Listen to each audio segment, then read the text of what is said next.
جب سے پاکستان بنا ہے، پاکستان میں غیر ملکی مداخلت ایک حقیقت ہے۔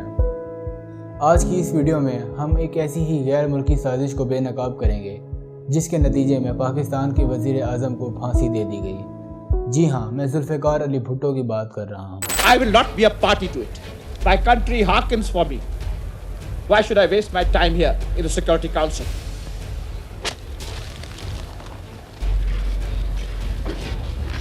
تو یہ جو نااہل تھے، یہ لوگ جو بیچنے والے لوگ، سیاستدان جنہوں نے اپنے ضمیر کو بیچا، اپنی آزادی کو بیچا، انہوں نے سمجھا کہ میں بھی بیچ کر آؤں گا، لیکن ان میں اور مجھ میں فرق تھا۔ میں عوام کا نمائندہ تھا۔ آج سے تقریباً 50 سال پہلے 11 نومبر 1974 کو نواب احمد خان قصوری کو قتل کر دیا جاتا ہے، اور اس کے 5 سال بعد 1979 کو ذوالفقار علی بھٹو کو اس قتل کے الزام میں پھانسی دے دی جاتی ہے۔ آئیے اس قتل کو تفصیل سے جانتے ہیں۔ 11 نومبر 1974 کو ایک گاڑی لاہور کی شادمان کالونی سے ماڈل ٹاؤن جا رہی تھی۔ اس گاڑی میں پیپلز پارٹی کے رکن قومی اسمبلی احمد رضا قصوری اور ان کے والد نواب احمد خان قصوری، اور پچھلی نشستوں پر نواب احمد قصوری کی اہلیہ اور ان کی سالی بیٹھی تھیں۔ شادمان کالونی کے پاس ہی اس گاڑی پر فائرنگ شروع ہو جاتی ہے، اور بدقسمتی سے ایک گولی احمد رضا قصوری کے والد نواب احمد خان قصوری کے سر میں لگ جاتی ہے۔ ان کو ہسپتال لے جایا جاتا ہے، لیکن وہ بچ نہیں سکتے۔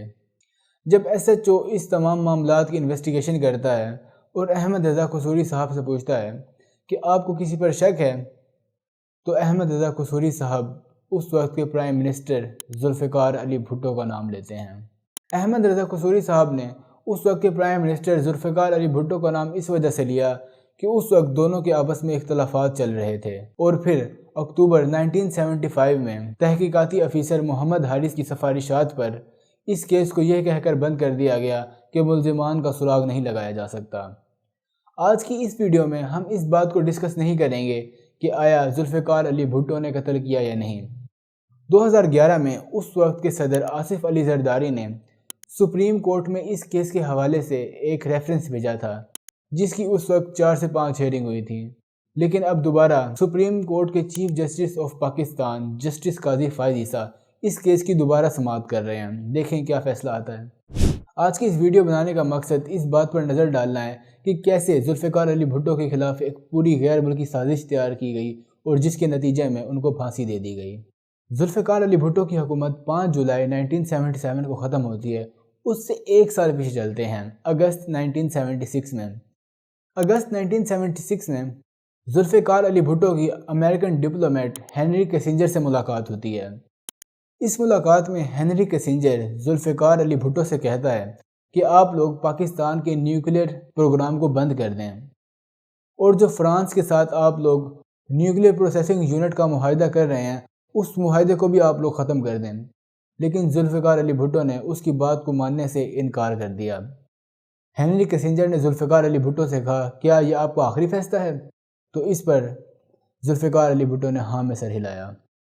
ہنری کیسنجر نے جاتے ہوئے ذوالفقار علی بھٹو سے غصے میں کہا، ہم تمہیں عبرت کا نشان بنا دیں گے۔ اس کے بعد 28 اپریل 1977 کو ذوالفقار علی بھٹو نے جوائنٹ قومی اسمبلی اور سینٹ کے اجلاس سے خطاب کیا اور اپنے اوپر ایک غیر ملکی سازش ہونے کا انکشاف کیا۔ اس وقت پاکستان کی انٹیلیجنس ایجنسی امریکن ڈپلومیٹس کی کالز کو ٹیپ کرتی تھی۔ ان میں سے ایک کال میں 2 امریکن آفیشلز بات کر رہے تھے، "The party is over, he is gone"۔ بالکل یہی الفاظ ذوالفقار علی بھٹو نے قومی اسمبلی اور سینٹ کے مشترکہ اجلاس میں دہرائے تھے۔ 29 اپریل 1977 کو، یعنی ذوالفقار علی بھٹو کی تقریر کے ایک دن بعد، دی واشنگٹن پوسٹ میں ایک آرٹیکل چھایا ہوتا ہے۔ اس کی میں کچھ لائنیں پڑھ دیتا ہوں۔ Bhutto told a joint session of Pakistan's National Assembly and Senate is that the United Nations could not forgive him for failing to support the US role in Vietnam and for supporting the Arab cause against Israel۔ امریکہ نے آخر ذوالفقار علی بھٹو کے خلاف سازش کیوں کی؟ اس کی 3 بڑی وجوہات ہیں۔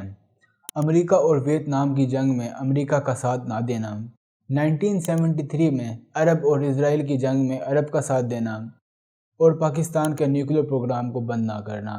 یہ 3 بڑی وجوہات ہیں جن کی بنا پر ذوالفقار علی بھٹو کے خلاف سازش تیار کی گئی اور انہیں پھانسی کے تختے تک لے جایا گیا۔ اس وقت کے ISI کے بریگیڈیئر سید احمد ارشاد ترمذی نے ایک کتاب لکھی تھی دی پروفائل آف انٹیلیجنس۔ اس کتاب میں انہوں نے ذوالفقار علی بھٹو کے خلاف کی جانے والی سازش کو بے نقاب کیا۔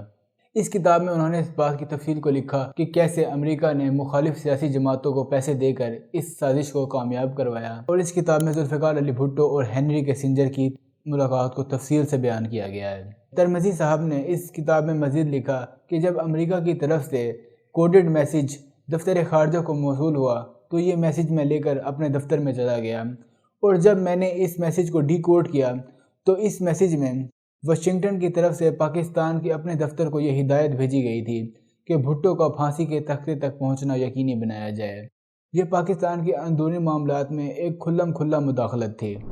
5 جولائی 1977 کو ذوالفقار علی بھٹو کی حکومت کا خاتمہ کر دیا جاتا ہے اور جنرل ضیاء الحق ملک میں مارشل لا لگا دیتے ہیں۔ اس مارشل لا کے ٹھیک 20 دن بعد یعنی 25 جولائی 1977 کو فیڈرل سیکیورٹی فورسز کے سب انسپیکٹر ارشد اقبال اور assistant sub inspector Rana Iftikhar Ahmad کو نواب احمد خان قصوری قتل کیس میں گرفتار کر لیا جاتا ہے۔ اور حیرت کی بات تو یہ ہے کہ اگلے دن 26 جولائی کو دونوں مجسٹریٹ کے سامنے اعترافی بیان دے دیتے ہیں کہ یہ قتل ہم نے ہی کیا ہے۔ اس کے بعد فیڈرل سیکیورٹی فورسز کے سربراہ مسعود محمود اور انسپیکٹر غلام حسین ذوالفقار علی بھٹو کے خلاف وعدہ ماں گواہ بن جاتے ہیں۔ اس کے بعد 3 ستمبر 1977 کو ذوالفقار علی بھٹو کو گرفتار کر لیا جاتا ہے۔ ذوالفقار علی بھٹو کی گرفتاری کے 10 دن بعد انہیں ضمانت پر رہا کر دیا جاتا ہے، لیکن جو جج انہیں ضمانت پر رہا کرتا ہے جسٹس ہمدانی، ان کو ان کے عہدے سے ہٹا دیا جاتا ہے، اور 3 دن بعد دوبارہ ذوالفقار علی بھٹو کو گرفتار کر لیا جاتا ہے، اور 13 ستمبر کو کیس لاہور ہائی کورٹ میں ٹرائل کے لیے منتقل ہوتا ہے، اور 18 ستمبر سے باقاعدہ لاہور ہائی کورٹ میں ٹرائل کا آغاز ہوتا ہے۔ 2 مارچ 1978 میں اس ٹرائل کا فیصلہ محفوظ ہوتا ہے، اور 18 مارچ 1978 کو اس کیس کا فیصلہ سنایا جاتا ہے، جس میں لاہور ہائی کورٹ کے 5 جج ذوالفقار علی بھٹو کو پھانسی کی سزا سنا دیتے ہیں۔ اس کے بعد ذوالفقار علی بھٹو اس فیصلے کو سپریم کورٹ میں چیلنج کر دیتے ہیں۔ سپریم کورٹ کے 9 جج اس کیس کی سماعت کر رہے ہوتے ہیں، جن میں سے ایک جج ریٹائر ہو جاتے ہیں اور ایک جج بیمار پڑ جاتے ہیں۔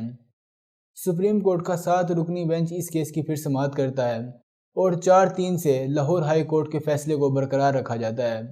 4-3 ہونے کی وجہ سے سپریم کورٹ کا یہ فیصلہ بہت زیادہ متنازع ہو جاتا ہے، لیکن بالآخر 4 اپریل 1979 کو ذوالفقار علی بھٹو کو پھانسی دے دی جاتی ہے۔ عدالت کے اس فیصلے کو جوڈیشری مرڈر بھی بولا جاتا ہے۔